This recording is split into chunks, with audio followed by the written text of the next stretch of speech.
టెక్కలి ప్రకృతి రమణీయతకు పక్షుల జంతువుల ఆలవాలమై, వనమూలికలతో శోభిల్లుతున్న టెక్కలి సమీపంలో, సుమంచ పర్వతం పై ఉన్న పాండవలమెట్ట వద్ద భీష్మ ఏకాదశి 66వ వార్షికోత్సవాన్ని నిర్వహించారు.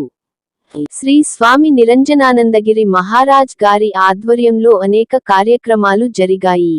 ఈ పర్వతం యొక్క ప్రస్థానం మహాభారత, రామాయణ గ్రంథాలలో ఉందని, త్రేతాయుగమున సీతా సమేత శ్రీరాముడు, ద్వాపరయోగమున వనవాస కాలంలో పంచ పాండవులు, ఋషులు, అవధూతలు, దిగంబరులు, యోగులు ఈ క్షేత్రాన్ని సందర్శించారు.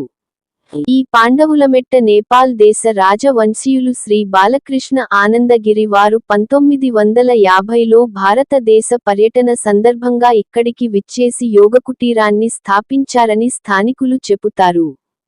తన దత్తపుత్రుడైన శ్రీ స్వామి నిరంజనానందగిరి ఈ ఆశ్రమాన్ని నిర్వహిస్తున్నారు. ఇక్కడ భీష్మ ఏకాదశి, వినాయక చవితి, దేవీ నవరాత్రులు, మాస పూర్ణిమ వంటి పర్వదినాల్లో నిత్యాన్నదానములు మరియు ఇతర సాంస్కృతిక కార్యక్రమాలు నిర్వహిస్తారు. భీష్మ ఏకాదశి రోజు సుప్రభాతం, అఖండ జ్యోతి, ప్రణవ పతాక ఆవిష్కరణ, నిత్య అగ్నిహోత్రం, పునఃప్రతిష్ఠ, శ్రీ జగన్మాత లలితాదేవి అభిషేక సహిత కుంకుమ పూజలు, భక్త సమారాధన, స్వామీజీలచే ప్రవచనములు, సంధ్యావందనం, హారతి, నామ సంకీర్తనలు, భజన కార్యక్రమాలు జరుగుతాయి.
ప్రకృతి రమణీయతకు పక్షుల జంతువుల ఆలవాలమై, వనమూలికలతో శోభిల్లుతున్న టెక్కలి సమీపంలో, సుమంచ పర్వతం పై ఉన్న పాండవలమెట్ట వద్ద భీష్మ ఏకాదశి 66వ వార్షికోత్సవాన్ని నిర్వహించారు.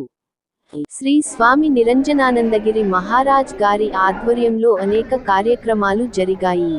ఈ పర్వతం యొక్క ప్రస్థానం మహాభారత, రామాయణ గ్రంథాలలో ఉందని, త్రేతాయుగమున సీతా సమేత శ్రీరాముడు, ద్వాపరయోగమున వనవాస కాలంలో పంచ పాండవులు, ఋషులు, అవధూతలు, దిగంబరులు, యోగులు ఈ క్షేత్రాన్ని సందర్శించారు.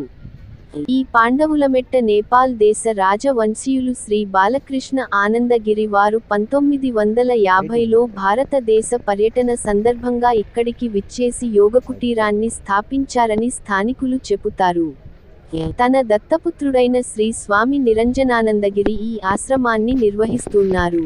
ఇక్కడ భీష్మ ఏకాదశి, వినాయక చవితి, దేవీ నవరాత్రులు, మాస పూర్ణిమ వంటి పర్వదినాల్లో నిత్యాన్నదానములు మరియు ఇతర సాంస్కృతిక కార్యక్రమాలు నిర్వహిస్తారు.